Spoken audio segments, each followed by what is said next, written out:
And who'll be going over a part two today on objections. And if I'm not mistaken, we'll be handling a few live objections as well. If I'm not mistaken. So for those of you who don't know, Mr. Jackson is our division manager. He's responsible for over $50 million worth of Cutco sales. And his role as DVM, division manager, is to lead the organizations in the southeast part of the United States. He has a closing percentage over 97%. Okay. Over 97%. So there's obviously things we all can take from this message. So show me your pen.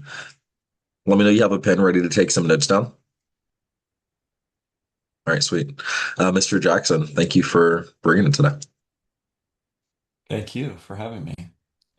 Um, Going back to Tuesday, I want to make sure we're in the right state. The first thing we talked about was what emotion we felt when we started to get objections. Who remembers that? What emotion we felt when we started to get objections. I'm going to read those back to you, some of the words that came up. Anxious, awkward, accused, or sorry, confused. I wrote it down as accused, but the person said confused. Um, a little angry. That was three words. We had to coach that person on what one word was. Neutral, annoyed, disappointed, irritated, supported, and angry. We talked about switching that to what emotion we wanted to elicit and make a decision on what emotion we wanted to elicit. I would like for you to, in the chat box, type that word that is your new word that you are going to feel when you get an objection.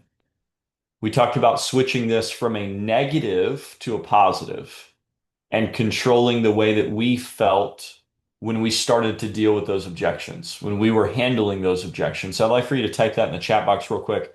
What emotion are you going to force yourself to elicit and train yourself to elicit when you get an objection?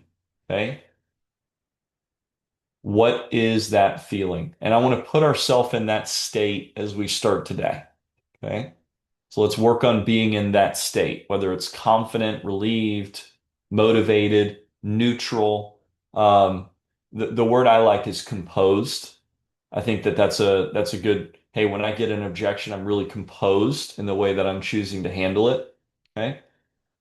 All right. I want you to write down, and I asked you to for those of you that are here on Tuesday, probably half or maybe a little bit more of the group, maybe 60% of the group was here on Tuesday. What is the number one objection that you feel that you hear? Like, what is the objection that if you could fix this objection and like stop hearing it, your results would drastically change. Like it would impact your results drastically. Okay. For me, the one that I needed to learn how to get better with at the beginning was let me talk to my spouse about that. Let me think about that, or let me talk to my spouse about that. And once I learned how to deal with that, my results drastically changed and were very different. That was one for me. So I want you to write that down for a second. And not mine. I'm just sharing with you what mine was because we all get objections, right? When somebody gets really good with Cutco, it's not like they just stop hearing objections. They hear the same objections that you do. They're just better at handling them before and when they come up to make the customer feel more comfortable moving forward with what that objection or feeling is. That's the difference. It's not that they don't hear the objection. They hear the same objections that a new representative does. They just are more comfortable handling. They're more composed, they're more confident, they're more stoic, all of these things when those objections come up. Okay, we're going to do some live role play. Who would like to be my person? Who would like to do this live with me? If I'm you, I want to do this live. Carter, are you driving or are you stationary? I just now got parked. Okay. All right, so Carter, the objection that we're going to go with, real quick, Carter, what are you at in career sales? I'm at 105K in Crusoe's. Did you deal with objections when you were at 2 grand, 10 grand, 50 grand, 70 grand, and yesterday? yesterday.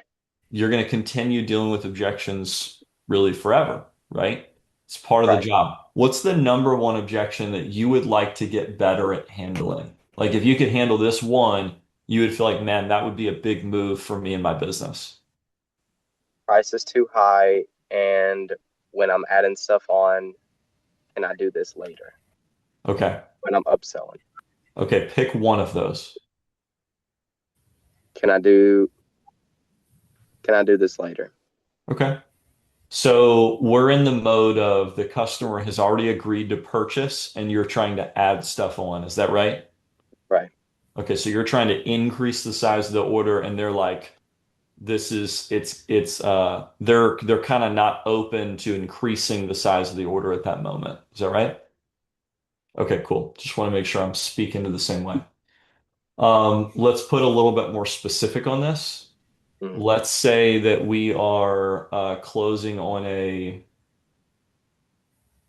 buy five, get a pair of shears for free, and they are on the fence about adding on gift sets because they know they need them for Christmas for their sister and for their mom. But because they're buying the five, they're spending some money today on themselves. They're not sure if they should add those on right now. They're thinking I'll add those on later. Cool. Cool. Okay. So Carter's going to be Miss Jones. He's going to be Miss Jackson. Okay. Um, I always talk to the woman. Why? Because I believe women make decisions. That's what I believe. You might believe something different, but that's what I believe. And even if the husband's there, I still talk directly to the wife. I make sure the husband understands and gets what I'm going over, but really the husband needs like 2 to 4 minutes of really good interaction, maybe five, to where he sees that you're confident in your product and the price, and then you're good with the husband. He won't mess up what you're trying to sell if he sees your confidence. Like if a husband walks in the room while you're doing a demo, you stop the demo, you get up, you go meet him, you show him how awesome Cutco is for a second, and then he'll be like, all right, just do your thing, get whatever you want. But he just needs to see how confident you are in your product and your price. So, Carter, we're going to speak to Miss Jackson for a second. So, Miss Jackson, from what we talked about earlier, you did say that you usually spend money on your sister and your mom, right, for Christmas presents. That is something that you typically do, right? Right. That's something I do. Okay.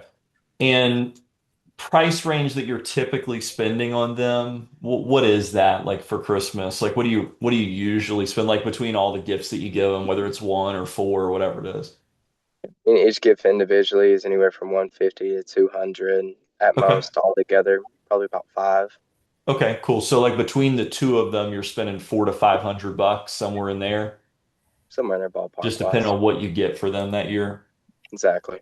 Okay, cool. All right, awesome. And so that's an expense that you're like gonna have one way or the other, right? Whether you do it today or whether you do it a little bit closer to Christmas, you're gonna have that one way or the other, right? You're right. Okay, cool. Um, Let me ask you this. So I know you're thinking about paying and you're planning on paying for what we picked out for you all together today. And like you were just like, I really don't want to break it up. I just want to get it taken care of. You know, those knives that we picked out today were 642, and you had the option of breaking that up and doing that over the 5 months, which if we did that, that 642 would break down to 128. So I'm guessing probably the reason that you're thinking about adding on the other stuff later is because you're spending the 642 today and you don't want to get that number up above 1,000. Is that right? Right. That'd be it. Okay. Are you open to letting me share with you?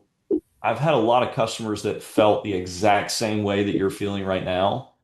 There's a solution that I think you'll find is a really good solution that they found was a really good one for them when they were in a really similar solution, really similar situation. Do you mind if I share that with you just so you can see a possible scenario that this might work for you? I'm open-minded to the idea of it. Okay, because a lot of people they think that when they break something up, there's interest. We're trained in that way because that's how we're like anything that you break up, that you have to pay extra on it, right?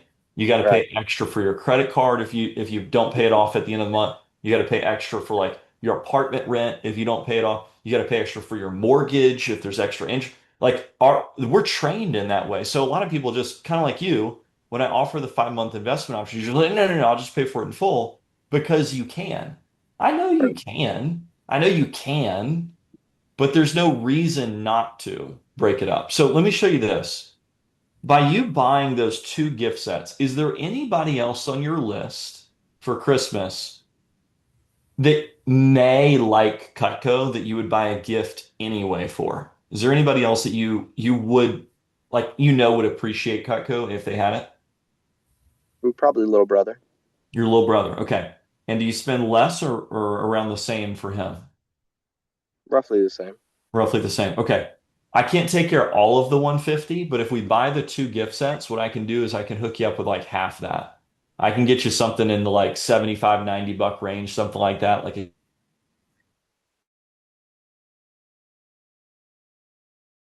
if you go ahead and do that today. So we can knock one of those off. I'll give you 75, 80, $90, somewhere in there, like an item that he might like. We'll go ahead and do that and we can break it up. So here's the deal. Instead of spending the 642, check this out. We're going to add on 642 plus 400. Then we're going to divide it by 5. We're only going to spend 1042 divided by 5. We're only going to spend 208 today. So we can actually spend a third of what we were going to pay today with no interest, and I can give you something else for free. Would you prefer to do Visa, Amex, or MasterCard? Probably MX for the points. Okay, cool. And then do you think he'd prefer a cheese knife for like entertaining? Does he do a lot of that? Or an ice cream scoop that like melts the piece of ice because he loves ice cream? Or do you think he'd prefer to do like one of our most popular knives, like the trimmer? He's a fat kid. He loves ice cream through and through. Okay, let's do the ice. I'll hook you up with that. And do you want to do for their, I know we were thinking about which of those to do. Do you want to just do this, the really popular one with the trimmer and the spatula spreader, just take care of that? Do you want to engrave it for them? Can we put their name on it? Yeah, we can totally do that.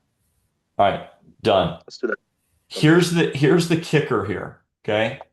One, why would somebody not break up an order? It's because they think that there's interest and they need additional explanation on that. That's usually what it is if somebody's not breaking up an order. I don't know, Carter, if that was the scenario. That's the one that I chose to go with.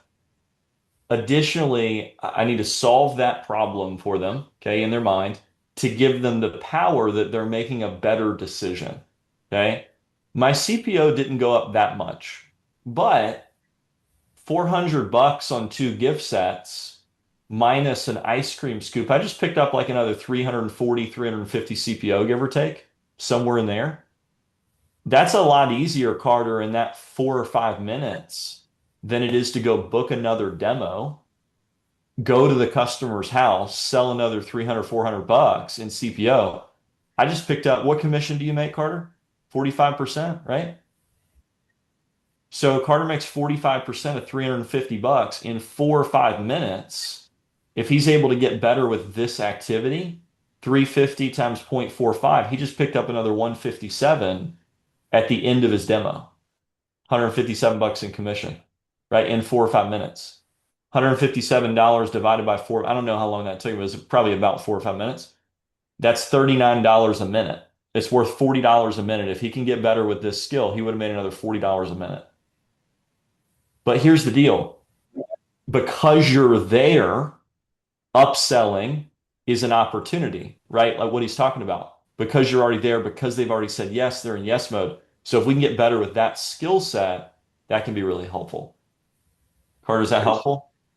I appreciate that. Do you do that at the end after you got the credit card though, or do you do that? Depends on the feel, depends on the customer. You could Gotcha. you could get it. I usually write down, okay, cool, we're going with those five, we're doing the shears. All right, cool. I usually like to continue. If it's like a set, I'll go ahead and get the credit card on the set and I'll be like, oh man, I forgot to show you the cookware flatware. Most people add that complete their set with, so it kind of depends on the feel. Got you. Yeah. Got you. Perfect. Appreciate All it. right, good question. I want to think about it or talk to my spouse about it live. That is the exact same objection phrased in two different ways. Some people like to put blame on somebody else instead of take responsibility for it for themselves. So whichever it is, it doesn't really matter. It's the exact same objection. Did anybody write that one down as their kind of main one that they hear? Only one, two. So nobody else hears that. I want to buy it later, or I want to talk to my spouse about. Okay, some more people raising their hands. Okay. Um, KB, let's do this live. Okay, so I want to talk to my spouse about it, or I want to think about it. Which one of those would you prefer to go with, KB? Which version of that do you hear more? I definitely hear I want to think about it more. I don't really hear the spouse objection as much. Okay. All right, so let's go with I want to think about it, and I'll give you a variant of the spouse here in a second. Um, what set do you want to go with that we're talking about, KB? We could go with an ulti. Okay. Um, we're closing on a complete set. They really like it. We're not talking like we're showing them a complete set and like they like the idea of it. We're talking about they really like the set. Okay. At that point in time when I'm there at the end of that and I ask them the question and they're like, I want to think about it. I need to ask them a direct question. So, hey, no problem. I completely understand, right? All of that. And then we're going to ask them a direct question. What is it, KB, that you want to think about? Just so I'm clear. Um, I just like the set's nice to have, but I just don't know if I'm gonna use everything and if it is gonna make sense Pause. for me to Pause. The issue is not that she wants to think about it. This issue is that she doesn't want to use all of those knives and she doesn't think she's going to use all those knives. So she needs to think about if she really needs all those tools. So am I going to stay on the ultimate or what am I going to do? you're gonna drop down. I'm going to fix that problem. I now know the problem that's causing this feeling. Are you guys with me on that? I'm not going to try to force on the complete set because the reason that she's feeling that way at that moment is not because of the complete set and the price and do I really. No, it's just that she's not going to use all those tools. So now I'm going to ask another direct question. And that direct question is, okay, she just shared. Obviously, I let her finish her comment. I'm gonna say, okay, I'm taking notes as she's sharing stuff. So I know exactly what I want to say next, right? And I'm like, hey, KB, thanks for sharing that. Hey, just out of curiosity, I know you said that you wanted to think about it and that you weren't sure if you'd use all those tools. So it sounds like you want to think about whether or not you would use all those tools. I, I think share with me if you think any differently. I think what a lot of customers when they feel this way, what's really best for them is we end up just finding another solution that's probably a better fit for their family. So they can use Cutco, experience Cutco, and then they can always add on and get more later. It's kind of like this.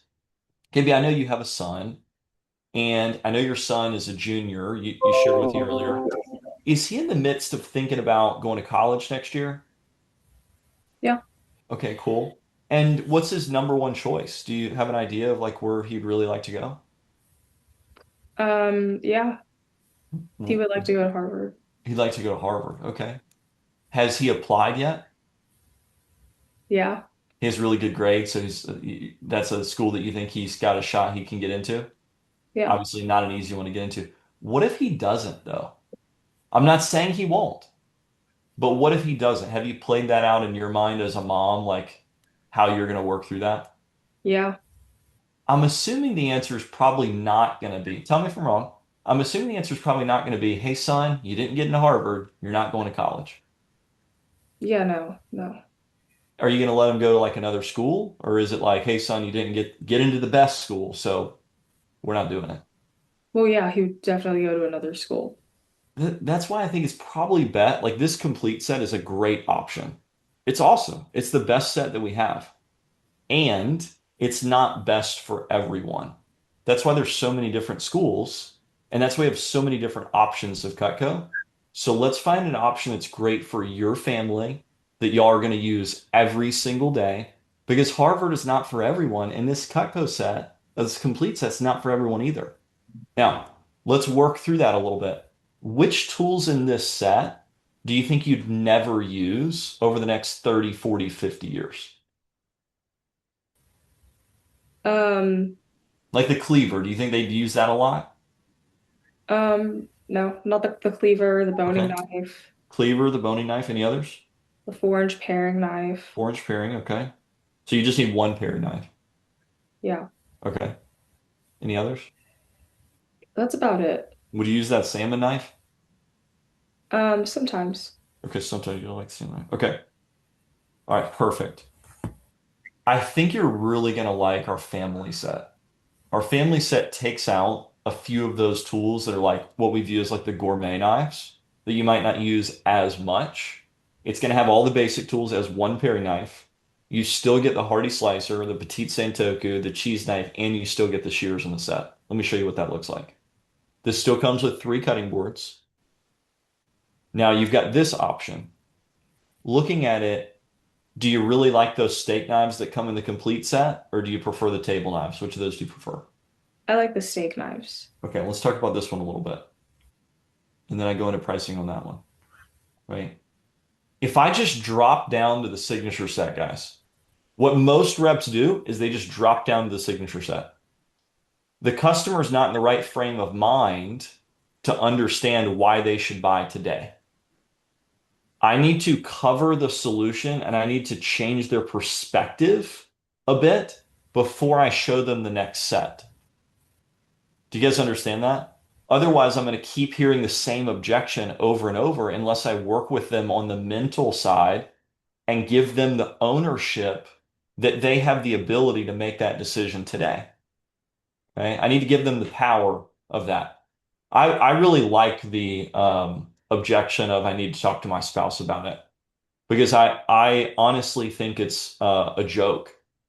And I don't say that to the customer, but I know most families, okay, most families, I'm not saying all, I'm saying most families, if they've been together for a significant period of time and they have kids and they have a household, okay, the chances that they make every financial decision together are very slim. I'm talking like very, very slim, okay, very slim. What percentage? I don't know, but it's slim. If you grew up in a household where that was the case, every single financial decision was made together, I'm guessing there was probably a lot of friction between the two people. Okay. I don't know for sure, but that's a really tough way to have a relationship, a marriage, a partnership for a really long time. It's really difficult. Okay. And even if they acted like they made every decision financially together for the family, I guarantee you they both had separate bank accounts and they still bought some separate things on their own. Okay. I don't know for sure. I'm just throwing out my experience of 10 years of marriage. My parents have been married for 50 plus years. I've seen really poor relationships financially, and I've seen some really successful relationships financially. When somebody says that they need to talk to their spouse about it, it's because they don't feel comfortable taking ownership of the decision. And it's not because of them, it's because of you. It's because you haven't given them power to make that decision on their own and feel good that this is a decision that they can make on their own. So that is our responsibility to be able to do so. Okay. I'll teach you how to do that in a way that doesn't feel pressuring to a customer, that makes it a little bit more lighthearted and gives real examples in a way that they can feel that they've already been in and that they're already doing.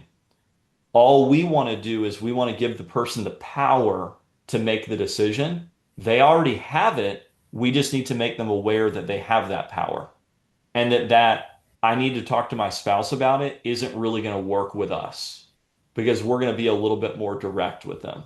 It might work with somebody else. It might work with a new rep that doesn't know how to handle it. It's anxious. They have a lot of anxiety. They're confused when they get objections. You guys remember all those words that you came up with? If somebody says, I need to talk to my spouse about it, they feel awkward and they don't handle the objection. If somebody says I need to talk to my spouse about it, they feel disappointed and they don't talk to the person about handling that. These are the words that you guys all gave me on Tuesday about how you felt about objections. And if you're feeling that way, it's really hard to then be stoic or be calm or be ready or be confident in handling it. You guys catching what I'm saying here? It's your responsibility to give the customer the power and the ownership to be able to do that. Okay? So let's role play that a little bit. I want to go to Nyla. Nyla, can you role play this with me for a second? Yeah. You don't sound excited. Let's go to Catherine. I Okay. need Miss Jones to feel good around me.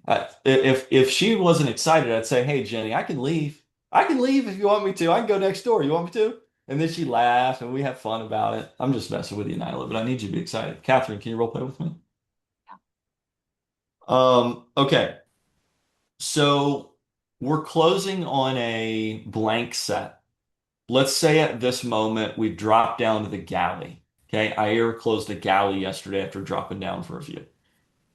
And we can tell that she really likes this set. And we finally have found what she really likes, and she is just strong-holded in it. I really need to talk to my spouse about it. Okay. So give me that, Catherine. Um, yeah, I really can't make a decision today without my husband. Okay. Hey, I appreciate you sharing that with me, and I can understand where you're coming from. What about this can you not make a decision on without talking to your spouse about? Um, just the cost. We don't make Got it. things like that. Got it. So is it that the total amount of the order is 922, or Yeah, the breakdown of the cost when you break everything up over the 5 months? Let's see, that 922 divided by 5, that's 184. So is it the 184 over the 5 months, or is it the total of the 922 that's something that you need to talk to your spouse about? I'd say it's both Got together. it. Okay, awesome. And if your husband was here, do you think that this is the set that he would choose and that he would really like to purchase? I think so, yes. Okay, got it. Does he cook too, or just you? He cooks as well. Okay, awesome. So that's something y'all kind of do together as a family and enjoy doing. Yes. How does he feel about the current like stuff that y'all have in the kitchen? Have y'all ever talked about that? I mean, he's got his knives that he likes, Got but it. Like a few like go-to ones that he uses. If he had Cutco next to those knives, like we just did in the comparisons, how do you think he would feel about Cutco comparatively? I think he'd like it. But it's hard to know because he wasn't here and he didn't use it, right? Yeah. If you had Cutco and I was to like put it on your countertop for free for the next 30 days, and he was to put it right next to all of the knives that he uses, and Cutco is right next to it, which one do y'all think you would use more over the next 30 days? Probably Cutco. He's a little stubborn. He'd have to get into it, but probably Cutco. And after using it for a couple of weeks, do you think he'd like learn to appreciate it, enjoy it, and feel like, okay, this makes sense? Yeah, I think so. But of course, he's going to ask you like if you were to say, "Hey, honey, let's get Cutco," what do you think he's going to ask you? How much is the They probably, set, right? He's going to ask you about the cost. But if he hasn't seen the cost, he hasn't seen why it's that cost, he hasn't seen the value of it, what's he going to probably say? no. So the chances of you buying Cutco, Catherine, when I leave here today, by you talking to your husband about it tonight, are probably pretty slim. I'm not saying definitely not. I'm just saying they're probably pretty slim. Would you agree with that? Yeah. So if you like it probably makes sense for us to find a way that you can at least experience it and get him to experience it. And I have a lot of demos, I have a lot of customers. I can't like come back and do 2 or 3 demos for every customer.